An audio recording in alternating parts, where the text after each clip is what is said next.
Alright, welcome back to my channel. We are doing 1 minute meaty here. I'm going to show you how to do a voicemail message on Instagram. So you go to your home page, go up here to the little paper airplane, and I'm going to go and I want to send a message. So you can either put in the person's name who you want to send a message to, or once you're on it, you click on them, and then all you do is you hold down this little microphone here.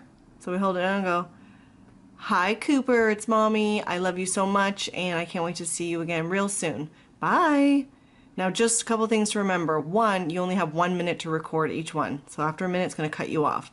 The other thing to remember is that while you're recording, if you want to record it, then you decide, "Ooh, I changed my mind," slide over and put it in the delete button, and now it's not going to send it. And the other thing that you also want to remember is, let's say me and my friend Alice, we have some conversations back and forth, but we're chatting. You can't actually check these though like you would a text message by quickly looking at them in a quiet place. You need to actually listen to them and go, "Oh, what were we talking about?" Oh, you have to go in and listen to the message. So that's the only downside of it, but at the end of the day, I would definitely recommend that you use the voicemail message.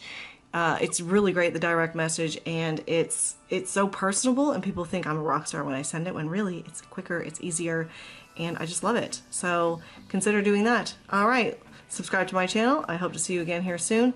Usually doing business coaching and advice for your interior design business, but sometimes switching it up because this is important stuff too.